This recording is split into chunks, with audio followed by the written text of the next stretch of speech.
তো মাগো গৌর হরি যখন সংসারের জন্য এত বড় ত্যাগ করলো, তখন কেশব ভারতী গুরুদেব বলছেন যে বাবা নিমাই, তুমি সংসারের জন্য এত বড় ত্যাগ করলে, তাহলে আজ থেকে আমি তোমার নাম দিলাম শ্রীকৃষ্ণ চৈতন্য মহাপ্রভু। তাই গৌর হরি হরি হরি হরি।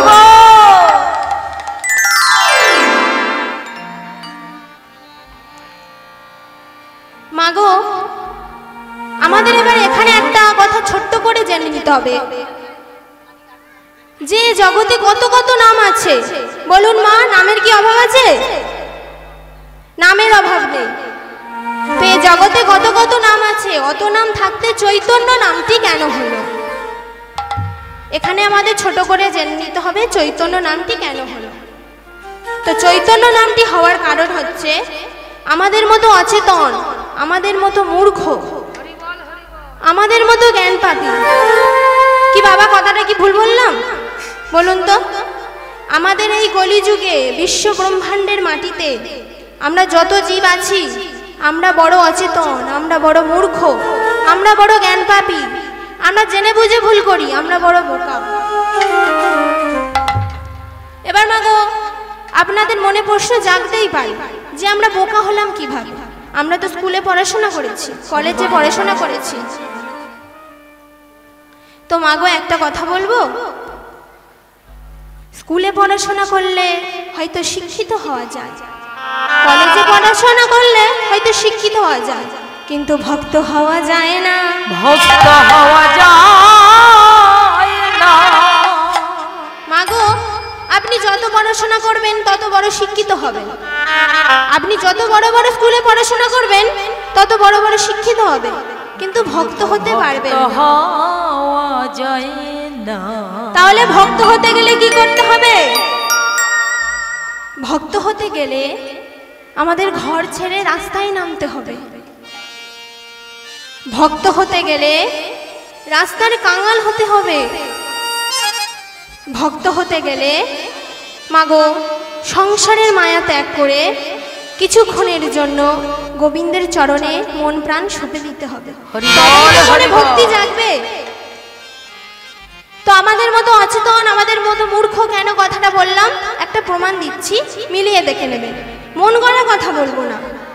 এই যে বাবা, যখন আমাদের শ্রাবণ মাস আসে আমরা কি করি? কি করি গো? শ্রাবণ মাসে কি করতে যাই?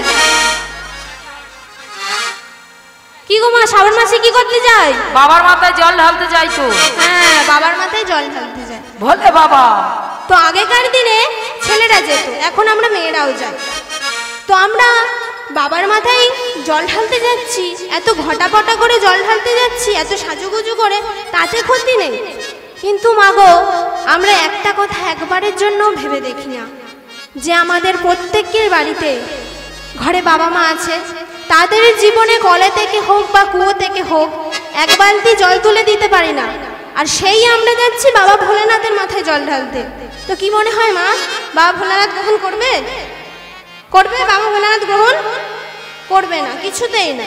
কারণ এই পৃথিবীতে প্রত্যেকটা মানুষের প্রথম গুরুকে, প্রথম গুরুকে বলুন তো? পিতা মাতা। হ্যাঁ, পিতা মাতা। তো যাদের জন্য আমরা এখানে দাঁড়িয়ে আছি, যাদের জন্য আমরা পৃথিবীর মাটি দেখতে পেয়েছি, যাদের জন্য আমরা পৃথিবীর আলো দেখতে পেয়েছি, তো বড় লজ্জার বিষয়, বড় কষ্টের বিষয়, সেই মা ঘরে ছেঁড়া কাপড় পরে বসে আছে।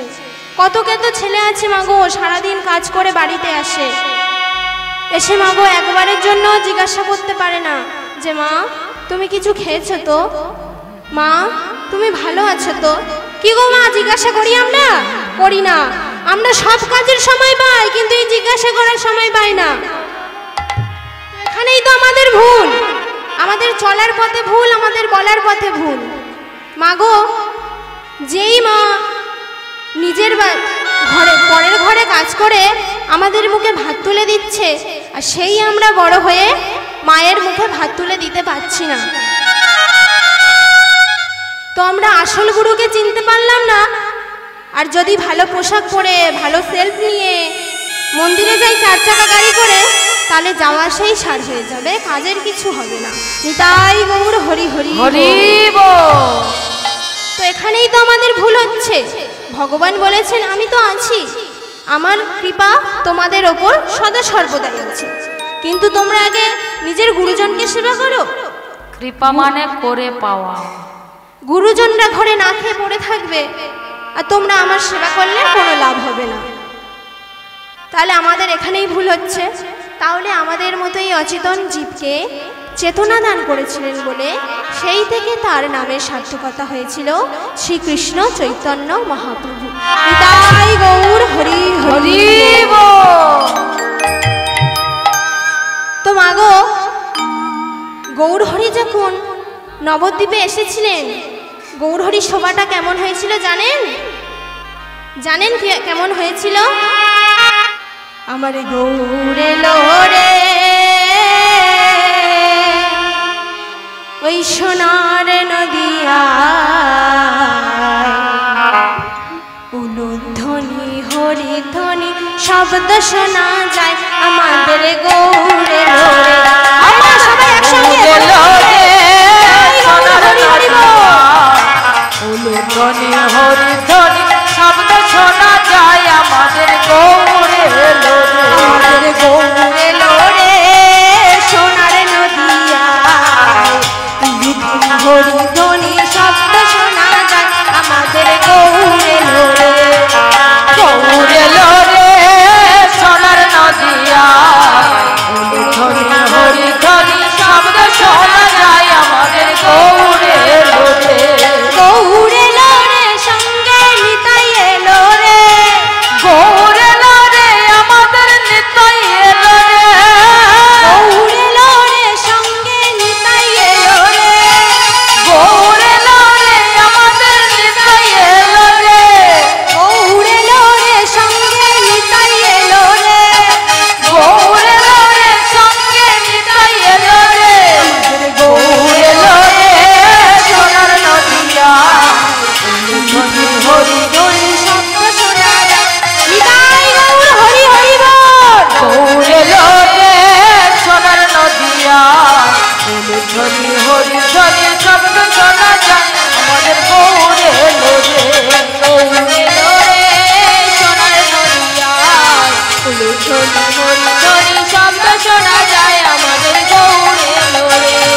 শান্তিপুর ডুব ডুব নদ ভেসে যায়, শান্তিপুর ডুব ডুব নদ ভেসে যায়। প্রেম কলসে কলসে ঢালে তবু না ফুরায়, প্রেম কলসে কলসে ঢালে তবু না ফুরায়। শান্তিপুর ডুব ডুব নদ ভেসে যায়, প্রেম কলসে কলসে ঢালে তবু না ফুরায়। শান্তিপুর ডুব ডুব নদ ভেসে যায়, প্রেম কলসে কলসে ঢালে তবু না ফুরায়। গৌরে লোরে হরি হরি বল। হরিধ্বনি শব্দ শোনা যায় আমাদের গৌরে লোরে। গৌরে লোরে সোনার নদিয়া, উলুধ্বনি হরিধ্বনি শব্দ শোনা যায় আমাদের গৌরে লোরে। গৌরে লোরে সোনার নদিয়া, উলুধ্বনি হরিধ্বনি শব্দ শোনা যায় গৌরে লোরে। আমাদের গৌরে লোরে, আমাদের গৌরে লোরে।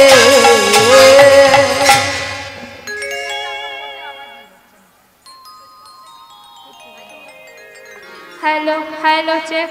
তো মাগো, আমরা এখানে ছোট করে গৌর কথা শুনে নিলাম। এবার মাগো আমরা লীলায় প্রবেশ করব। তো আজকে আমি যে লীলাটা পরিবেশন করতে চলেছি তার বিষয়বস্তু হচ্ছে নিধুবনের কৃষ্ণকালী। তো মাগো, ভগবানের লীলা শুনতে গেলে, বৃন্দাবন লীলা শুনতে গেলে আমাদের বৃন্দাবনে যেতে হবে। তো আপনারা কে কে বৃন্দাবনে যাবেন হাত তুলুন তো। সবাই সবাই সবাই হাত তুলুন। এদিকে মায়েরা হাত তুলুন। আমরা যাব। আমরা কি গো মা, আপনি যাবেন না? বৃন্দাবনে যাবেন না? হাত তুলুন। সবাই হাত দুটি তুলবেন তো। তো চলুন আজকে আমরা সবাই বৃন্দাবনে যাব। রাধা রাধা রাধা বল ওরে মন, যদি যাবি মধুর বৃন্দাবন। রাধা রাধা রাধা বল ওরে মন, যদি যাবি মধুর বৃন্দাবন। রাধা রাধা রাধা বল ওরে মন, যদি যাবি মধুর বৃন্দাবন। রাধা রাধা রাধা বল ওরে মন, যদি যাবি মধুর বৃন্দাবন। বৃন্দাবনের তরুলতা সবাই বলে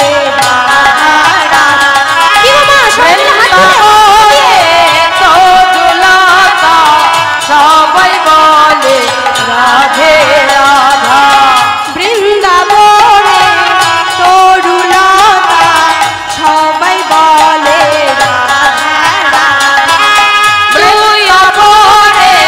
তরুলতা সবাই বলে রাধে রাধা।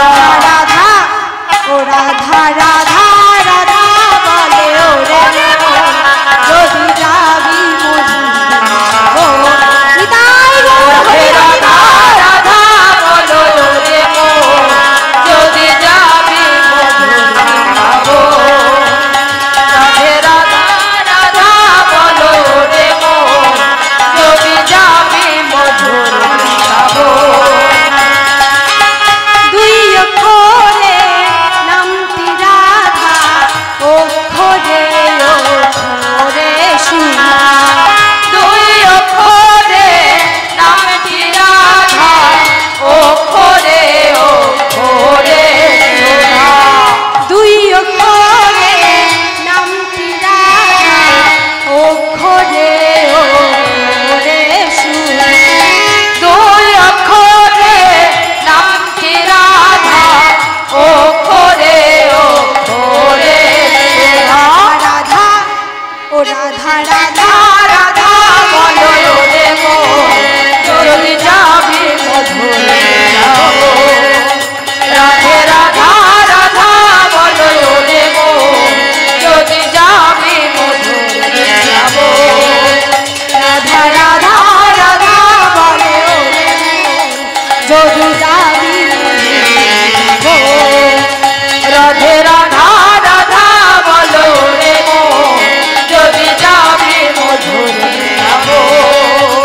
বলো রাধে রাধে রাধে রাধে রাধে রাধে রাধে রাধে। আস্তে আস্তে আস্তে।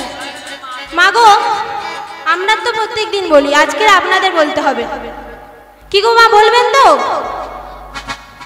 সবাই বলবেন তো? আমি যাই বলি না কেন আপনারা শুধু বলবেন রাধে রাধে। তাহলে শুরু করি। বলো রাধে রাধে রাধে রাধে রাধে রাধে বৃন্দাবন মে। রাধে। কই আওয়াজ পাওয়া যাচ্ছে না তো, জোরে জোরে বলুন, আমরা কিছুই শুনতে পাচ্ছি না।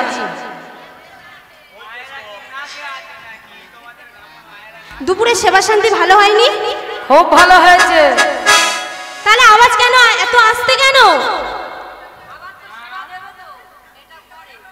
জোরে জোরে বলুন। বলো রাধে রাধে রাধে রাধে রাধে রাধে রাধে রাধে বৃন্দাবন মে। রাধে রাধে শিवघट में राधे राधे शिवघट में राधे राधे मधुबन में राधे राधे मधुबन में राधे राधे कालेबन में राधे राधे गोवर्धन में राधे राधे गोकुलधाम में राधे राधे हमारी प्यारी राधे राधे सबकी प्यारी राधे राधे से बोलो राधे राधे से बोलो राधे राधे हाथ उठा के राधे राधे बजा के राधे राधे से बोलो राधे राधे और जोर से राधे राधे और जोर से राधे राधे और जोर से राधे राधे और जोर से राधे राधे और जोर से राधे राधे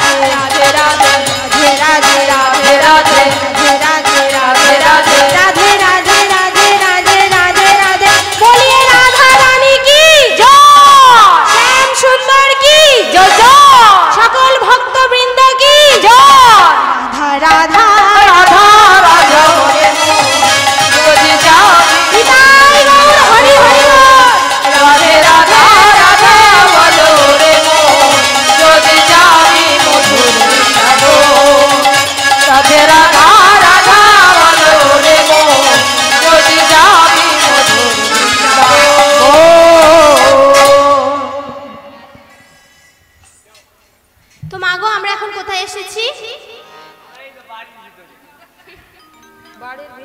আমরা এখন বৃন্দাবনে এসেছি। তো মা গো আজ মধুময় শ্রীধাম বৃন্দাবনে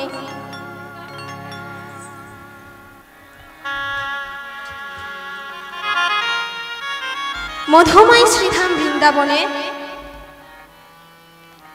প্রাণ গোবিন্দ আমার গোষ্ঠে গোচারণ করতে এসেছে। তো গোষ্ঠে গোচারণ করতে এসে গোবিন্দ আমার কদম্ব বৃক্ষের তলায় বসে আছেন। আর মা গো শ্রীমতী রাধারানী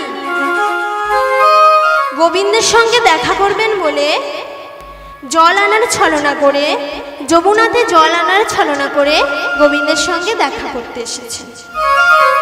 তো গোবিন্দের সঙ্গে দেখা করতে এসে গোবিন্দের চরণের কাছে বসে আছেন।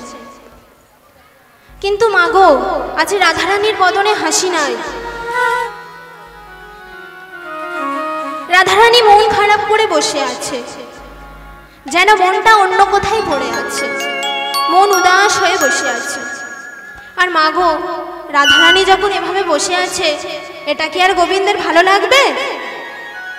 কারণ আপনারাই ভাবুন, যে মুখটা দর্শন করার জন্য গোবিন্দ আমার কত কত লীলা করেছেন, কত কত খেলা করেছেন।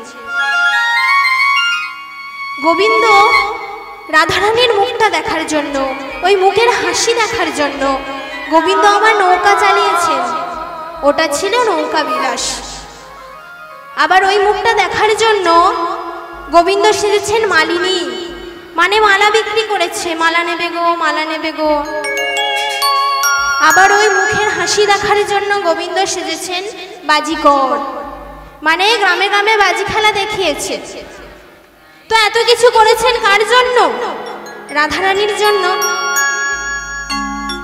যাতে রাধারানীর মুখে একটু হাসি দেখতে পারে। তো যিনি পরম ভক্ত, যাকে গোবিন্দ ভালোবাসেন, তার মুখে যদি আজকের হাসি না থাকে, এটা কি আর গোবিন্দের দেখতে ভালো লাগবে? কি গো মা, দেখতে ভালো লাগবে? মন খারাপ হবে না? তো কি বলছে? কি হয়েছে রাধে, তুমি এমন করে বসে আছো কেন? তোমার বদনে হাসি নেই কেন? তোমার কি কোনো দুঃখ আছে? তোমার কোনো কষ্ট আছে? তুমি আমাকে বলো। তখন রাধারানী বলছে, মা গো গোবিন্দ, আমার দুঃখ কষ্ট তো আছে। এ জগতে যারা তোমাকে ভালোবাসে, যারা তোমার নাম করে, যারা তোমার পূজা করে, তাদের এত দুঃখ কষ্ট কেন? কি গো মা, রাধারানী তো প্রশ্নটা ঠিক করেছে। একটা কথা বলবো মা, দেখবেন যারা বেশি ভগবানের নাম করবে, যারা বেশি হরি হরি করবে, যারা বেশি সৎ কথা বলবে, সৎ পথে চলবে, তাদেরই বেশি দুঃখ কষ্ট। আর যারা পাপী, যারা জীবনে ভগবানের নাম করে না, যারা জীবনে সৎ কথা বলেনি, সৎ পথে চলেনি, তাদের কোনো দুঃখ কষ্ট নেই। আর যারা হরিনাম করে, তাদেরই যত দুঃখ কষ্ট। তো এমনটা কেন হয়? কেন হয় জানেন? কারণ ভগবান বলেছেন যে করে আমার আশ, আমি তার করি সর্বনাশ। যে করে আমার আশ, আমি তার করি সর্বনাশ। এটা কেমন কথা বাবা? যে আমার পূজা করবে আমি তার সর্বনাশ করব। গোবিন্দ বলছেন যে আমার পূজা করবে, যে আমার নাম করবে, আমার প্রথম কাজ হচ্ছে তার রাস্তার কাঙাল বানিয়ে দেওয়া। তাতেও আমার শান্তি হয় না, সর্বহারা করে দেব। তারপর যদি না ছাড়ে আমার পাঁচ, তারপর হই আমি তার দাসের অনুদাস। যে না ছাড়ে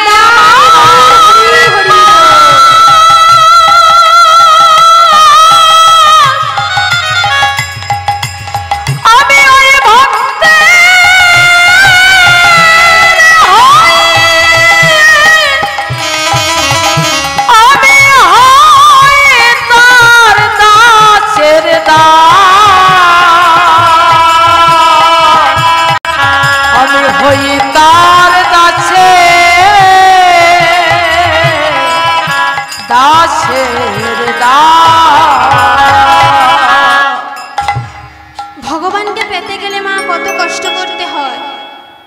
তার প্রমাণ দিচ্ছে, একটা প্রমাণ আছে, কারণ ভগবানই বলেছেন যে যার কাছে ভক্তি আছে তার কাছে ভগবান থাকে, আর যার ভক্তি নেই তার কাছে ভগবান থাকে না। তো একটা প্রমাণ আছে মাগো, একটা ছোট করে একটা ভক্তের কথা বলি। আপনারা নিশ্চয়ই সবাই রাম রাবণের কথা জানেন। কি গো মা, রাম রাবণের কথা সবাই জানেন তো? কেউ জানেন না নাকি?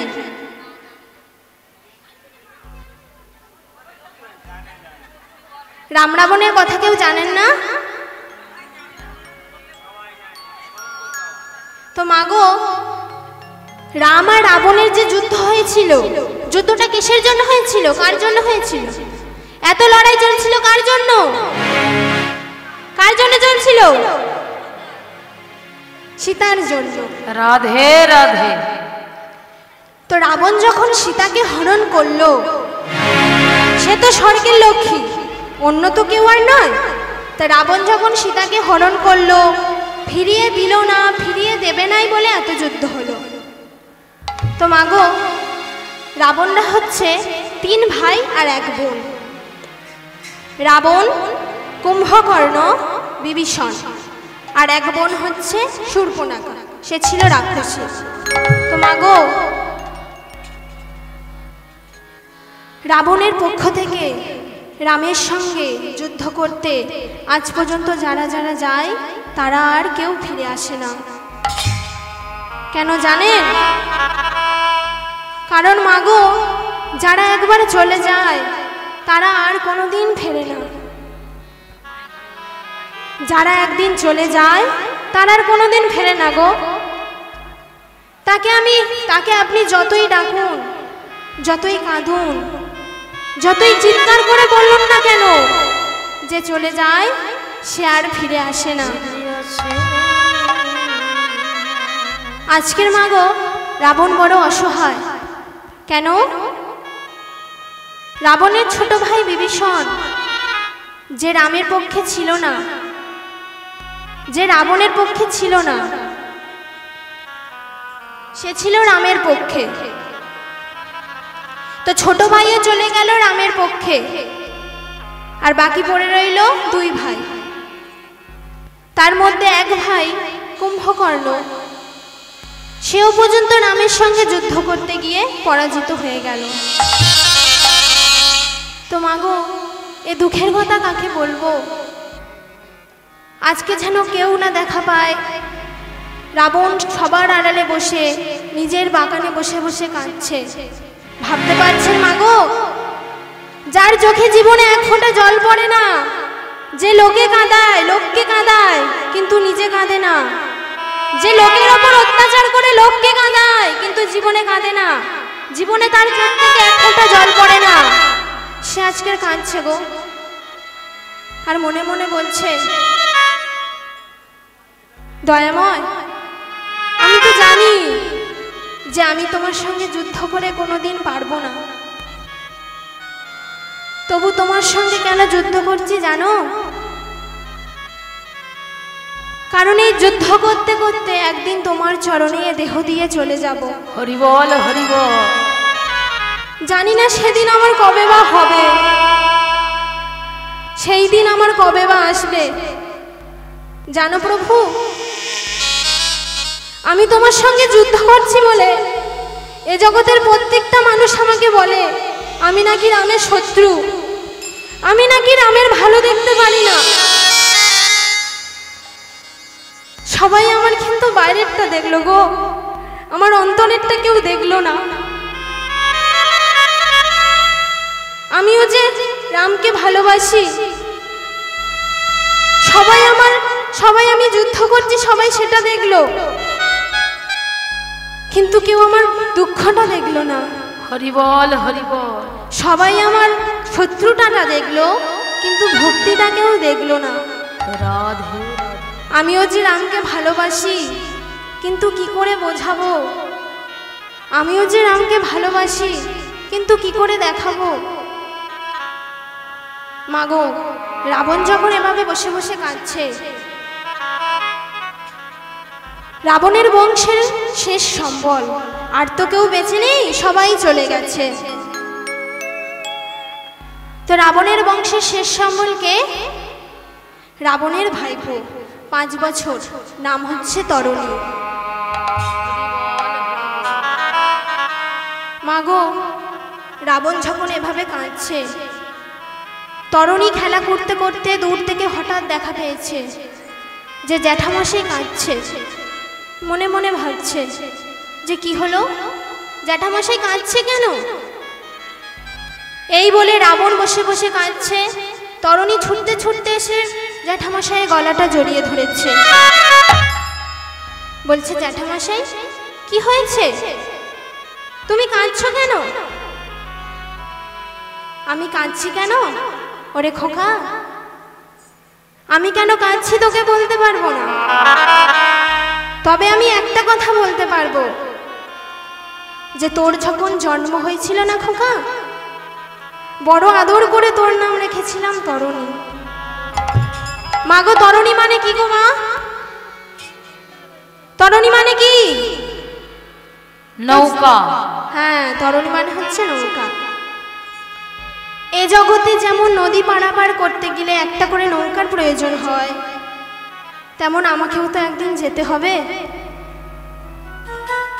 আমাকেও তো একদিন এই ভব নদীটা পেরিয়ে যেতে হবে খোকা। সেদিন যদি আমি এই ভব নদীটা পেরিয়ে না যেতে পারি, তো তোর তো নাম তরণী, তুই আমার একটু হাত ধরে পার করে দিবি খোকা। দেখছেন বাবা, কত গভীরের কথা বলছেন। বাবা, তরণী তো আর জানে না যে এ যাওয়া কোন যাওয়ার কথা বলা হচ্ছে। ছোট ছেলে, কতই বা জ্ঞান হয়েছে, এ যাওয়া যে ওই যাওয়ার কথা বলা হচ্ছে ও তো জানে না, কতই বা জ্ঞান হয়েছে।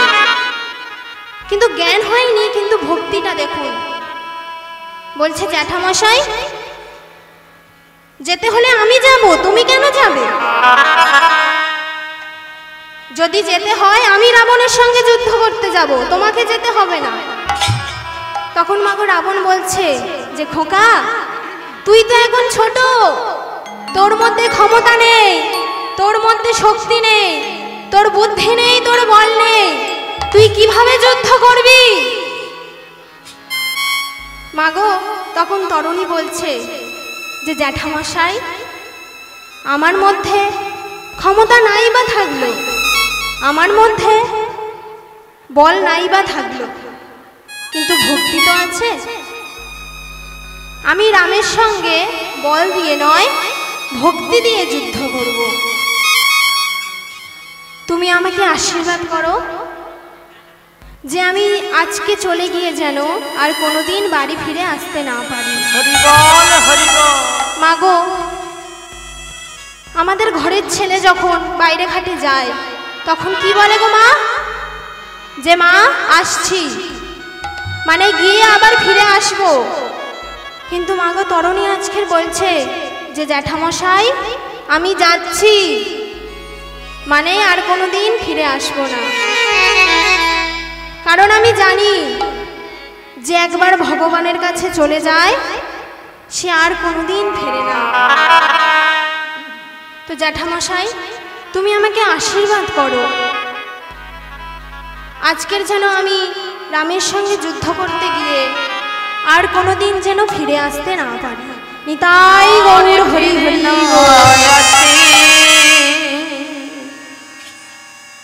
এই বলে মাগো তরণী জ্যাঠামশাইয়ের আশীর্বাদ নিয়ে এবার রামের সঙ্গে যুদ্ধ করতে যাচ্ছে। কিন্তু যুদ্ধ করতে যাওয়ার আগে মনে মনে ভাবছে যে আমি তো রামের সঙ্গে যুদ্ধ করতে যাচ্ছি, শুনেছি নাকি মায়ের আশীর্বাদ থাকলে বিশ্ব ব্রহ্মাণ্ড জয় করা যায়। রাধে রাধে। মায়ের আশীর্বাদ থাকলে নাকি ছেলে সকল কাজে সফল হয়। তাহলে যাই, মায়ের একটু আশীর্বাদ নিয়ে আসি। এই বলে মা গো ওই ছোট্ট তরণী মার কাছে যাচ্ছে। ছোট্ট তরণী মাকে ডাকছে, মা কেমন ভাবে? মা গো, মা গো,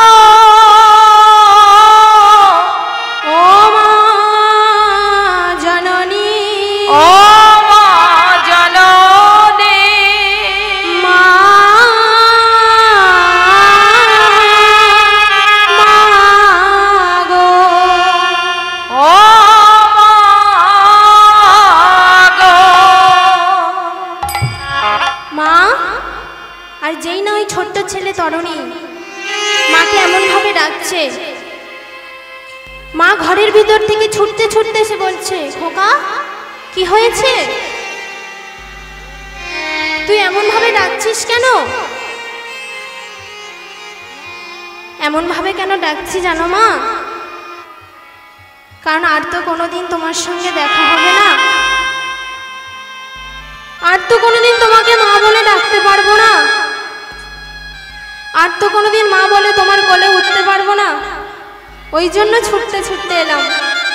মা গো, আপনারা একবার ভেবে দেখুন, আপনার কোলের সন্তান যদি আপনাকে বলে যে মা আর তো দেখা হবে না, কথাটা শুনতে কেমন লাগবে? অন্তরে ব্যথা হবে না? আমার 7টা নয় 5টা নয় একটা মাত্র ছেলে আবার বলছে কিনা মা আর তো কোনোদিন দেখা হবে না। ওরে খোকা, তুই পাগল হয়ে গেলি? ওরে আমার আদরের ধন, ওরে আমার আদরের মালিক, তুই এমন কথা বলিস না রে মা। এমন কথা কেন বলছি জানো? কারণ আমি তো চলে যাচ্ছি। চলে যাচ্ছি মানে? তুই কোথায় যাচ্ছিস মা? আমি কোথায় যাচ্ছি জানো? যেই দেশে গেলে কেউ আর কোনোদিন ফিরে আসে না, না ফেরার দেশে যাচ্ছি। এই বলে মা গো, তো মা তোমার কাছে আমার অনুরোধ, আমি তো কোনোদিন তোমার কাছে কিছু চাইনি, আজকে তোমার কাছে একটা বস্তু চাইবো, তুমি আমাকে দেবে মা? বল খোকা বল, তুই কি চাস? মা গো, আমি দামি দামি সোনা চাই না, দামি দামি পোশাক চাই না, দামি দামি মুকুট চাই না, আমি শুধু একটাই বস্তু চাই। তোমার কাছে আমার অনুরোধ যে তুমি আমার পা থেকে মাথা পর্যন্ত সর্ব অঙ্গে রাম রাম লিখে দাও।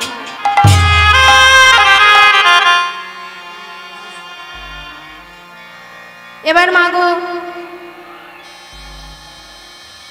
ওই ছোট্ট ছেলে মায়ের আশীর্বাদ নিয়েছে, আর মা ছেলের কি করলো, পা থেকে মাথা পর্যন্ত সর্ব অঙ্গে রাম রাম লিখে দিয়েছে।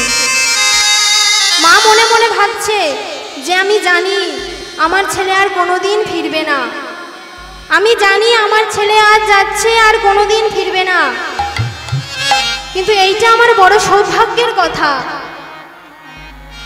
যে আজকে আমার ছেলে রামের সঙ্গে যুদ্ধ করতে যাচ্ছে, আমার ছেলে ভগবানের হাতে মরতে পারবে। মা গো, এই পৃথিবীতে কটা মানুষ আছে যে মরার আগে নিজের গায়ে রাম নাম লিখে মরতে পারে? কটা মানুষ আছে?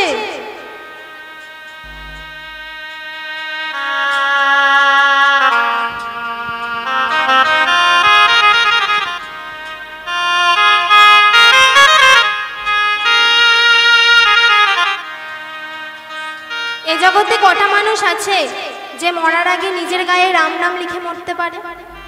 কটা মানুষ আছে যে মরার আগে নিজের শরীরে কৃষ্ণ নাম লিখে মরতে পারে? আরে লেখা তো দূরের কথা, আমাদের এমন অবস্থা হয় আমরা উচ্চারণও করতে পারি না। তো মা হয়ে আজকের কোনো মা পারবে ছেলেকে এভাবে বিদায় দিতে? কিন্তু মা গো, রামায়ণে হচ্ছে, মা বুকের ওপর পাথর চাপা দিয়ে দিল, দিয়ে ছেলের পা থেকে মাথা পর্যন্ত সর্ব অঙ্গে রাম নাম লিখে দিল। কিন্তু মা গো, সর্ব অঙ্গে রাম নাম লিখলে কি হবে? গলায় লিখতে ভুলে গেছে। ভাবতে পারেন, মা হয়ে ছেলের পা থেকে মাথা পর্যন্ত সর্ব অঙ্গে রাম নাম লিখে দিল, কিন্তু গলায় লিখতে ভুলে গেল। বিধির বিধান, বাবা কার কপালে কি আছে আমরা কি জানি? তো আজকে তরুণী কি করলো? মায়ের আশীর্বাদ নিয়ে চলে গেল আসল ঠিকানা। আচ্ছা মা গো, আমাদের আসল ঠিকানা কোনটি? যে বাড়িতে আমরা থাকি সেই বাড়িটি কি আমাদের আসল ঠিকানা? কোনটি বলুন তো আমাদের আসল ঠিকানা? কেউ জানেন না? আমাদের আসল ঠিকানা হচ্ছে ভগবানের চরণ। ওগো দয়াল ঠাকুর প্রভু বলে দাও মোরে দয়াল ওপারে রে ওই ঠিকানা ওপারে রে ওই ঠিকানা ও গো দয়াল ঠাকুর প্রভু বলে দাও মোরে ওপারে রে ওই ঠিকানা ওপারে ওই ঠিকানা ও গো দয়াল ঠাকুর প্রভু বলে দাও মোরে ওপারে রে ওই ঠিকানা ওপারে রে ওই ঠিকানা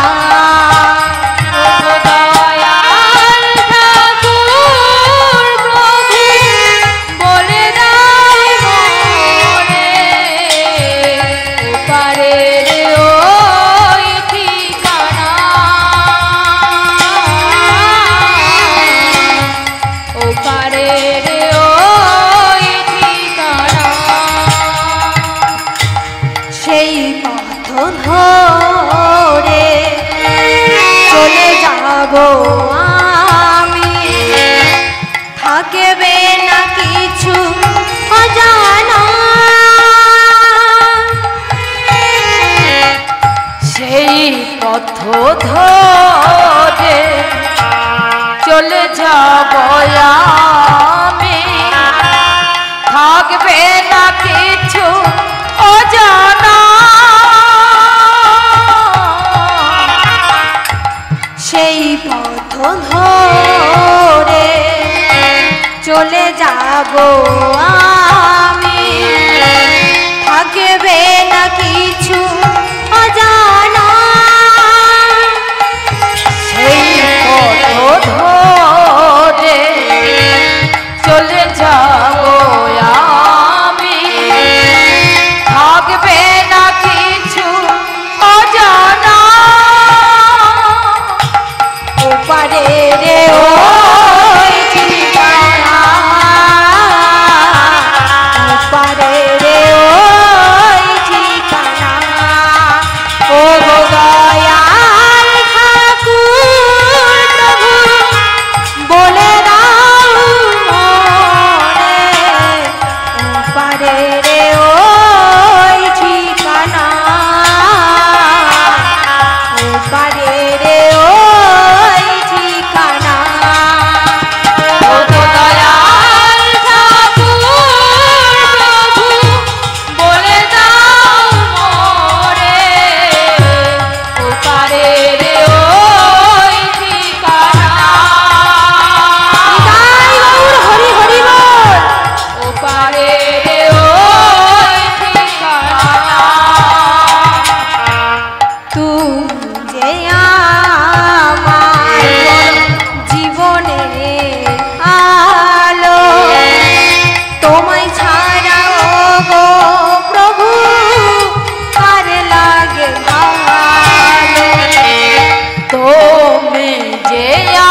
ঘরের ঠিকানা। নিতাই গৌর হরি হরি বল। মাগো ঠিকানা খুঁজতে খুঁজতে তরণী আসল ঠিকানাই চলে গেল। সামনে রাম দাঁড়িয়ে আছে মা। ওই ছোট্ট ছেলে হাতে বাণ নিয়ে একেবারে রামের সামনে গিয়ে দাঁড়িয়েছে। ক্ষমতা তো নেই কিন্তু সাহস খুব। তরণী যখন গিয়ে ওভাবে দাঁড়িয়েছে, রাম মনে মনে ভাবছে যে বাহ, ওইটুকু ছেলে আর আমার সঙ্গে যুদ্ধ করতে এসেছে, তো বেশ, আমি তো ওর সঙ্গে যুদ্ধ করব, আমি তো ওকে মারব, কিন্তু ওর মারার আগে আমি ওর বাবাকে পরীক্ষা করে দেখব। কিছু বুঝতে পারছেন মায়েরা? এই যে তরণী বিভীষণের ছেলে, ওকে মারার আগে আমি ওর বাবাকে পরীক্ষা করে দেখব। তো এখন প্রভু শ্রী রাম কি করলো? বিভীষণকে ডাক দিয়েছে। বিভীষণ! আগে প্রভু, তুমি আমাকে ডেকেছো? হ্যাঁ, তোমাকে ডেকেছি। তুমি আমাকে বলো যে আজ যে ছেলেটা আমার সঙ্গে যুদ্ধ করতে এসেছে, ছেলেটা কে? কি নাম তার? মাগো, বিভীষণ তো আর জানে না যে তার ছেলে যুদ্ধ করতে এসেছে। যখন দেখলো যেহেতু আমার ছেলে যুদ্ধ করতে এসেছে, তাহলে আমি বলবো কি করে যে ওটা আমার ছেলে? কারণ আমরা দুজনেই দুই পক্ষে আছি। আমার ছেলে আছে আমার দাদার পক্ষে, আর আমি আছি প্রভু শ্রীরামের পক্ষে। তাহলে আমি বলবো কি করে যে ওটা আমার ছেলে? কি হলো, কি বলবে তো? মাগো, প্রভু কি আর জানে না? পরীক্ষা করছে।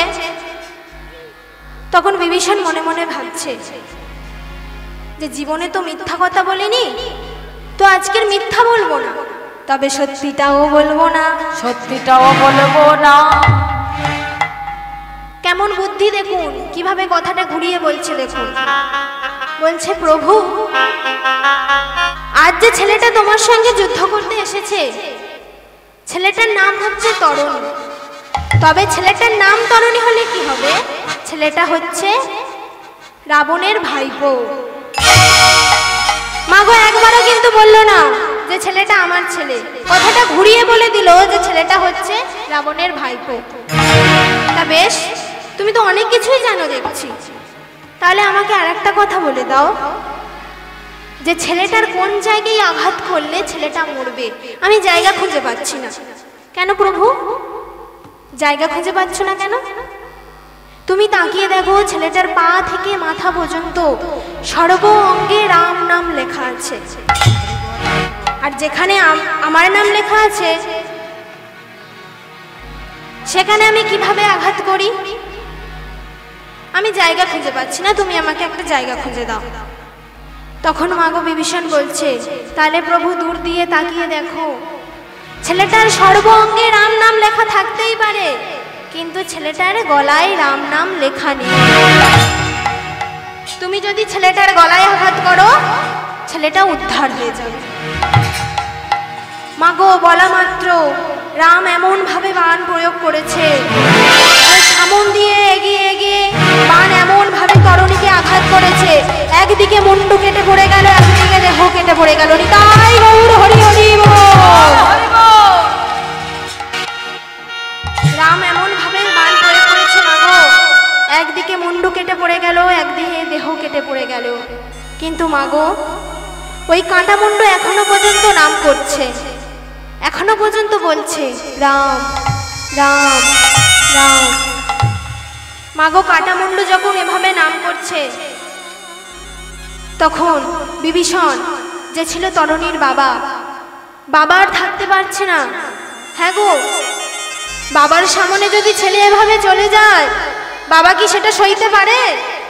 বুকে কষ্ট হচ্ছে, অন্তরে ব্যথা হচ্ছে, তবু বুকে পাথর চাপা দিয়ে দাঁড়িয়ে আছে, কিন্তু মুখে কোনো কথা নেই। একটা পাগলের মতো হতবাক হয়ে মাথা নিচু করে দাঁড়িয়ে আছে। তখন মাগো প্রভু শ্রী রাম বলছে যে বিভীষণ, তুমি তো এতক্ষণ আমাকে অনেক কিছুই বললে, তাহলে এখন কেন চুপ করে আছো? এখন কিছু বলো, তোমার মুখে কথা নেই কেন? আমি বুঝতে পারছি যে তোমার অন্তরে ব্যথা হচ্ছে, কিন্তু আমি এটা বুঝতে পারছি না যে আমি আঘাত করলাম তরণীকে, আর বুকে যন্ত্রণা তোমার কেন হচ্ছে? তখন বিভীষণ বলছে, মাগো, যে প্রভু, জেনে শুনে কেন এমন করছো? আমি কি জানি না যে তুমি আগে থেকেই সব জানতে? মাগো, ভগবানের কাছে কি কিছু অজানা থাকে? তুমি তো সবই জানতে, তুমি জেনে শুনেই তো আমাকে পরীক্ষা করলে, সবই তো তোমার লীলা। তুমি ফোটাও বলে, তুমি ফোটাও বলে ফুটি গো দয়া, ঝরাও বলে ঝরি, ফোটাও বলে ফুটি গো দয়া, ঝরাও বলে ঝরি, তাও বলে ফুটি গো দয়াল, ঝরাও বলে ঝরি, ফোটাও বলে ফুটি গো দয়া, ঝরাও বলে ঝরি, তুমি হাসাও বলে হাসি গো দয়াল, কাঁদাও বলে কাঁদি, তুমি হাসাও বলে হাসি গো দয়া, কাঁদাও বলে কাঁদি, তুমি হাসাও বলে হাসি গো দয়াল, কাঁদাও বলে কাঁদি, তুমি হাসাও বলে হাসি গো দয়া, কাঁদাও বলে কাঁদি, ফোটাও বলে ফুটি গো দয়াল, ঝরাও বলে ঝরি, তুমি ফোটাও বলে ফুটি গো দয়া, ঝরাও বলে ঝরি, ফোটাও বলে ফুটি গো দয়া, ঝরাও বলে ঝরি। ঠিক আছে, আমি যখন তোমার ওই ছোট্ট ছেলেকে বধ করলাম, তোমার ওই ছোট্ট ছেলে যখন আমার চরণে নিজের দেহটাকে দিয়ে চলে গেল, তাহলে আমি তোমার ওই ছোট্ট ছেলেকে বর দিলাম যে আগত দাপর যুগে, মাগো, রামায়ণের কথা হচ্ছে, মানে এটা ত্রেতা যুগ চলছে, তো আগত দাপর যুগে আমি যখন হব বৃন্দাবনের কৃষ্ণ, তোমার ছেলে তরণী হবে আমার সবচেয়ে প্রিয় বন্ধু, নাম হবে সুবল সখা। নিতাই হরি বল। মাগো, আমরা অনেকেই বলে থাকি যে শ্রীকৃষ্ণের প্রিয় সখাকে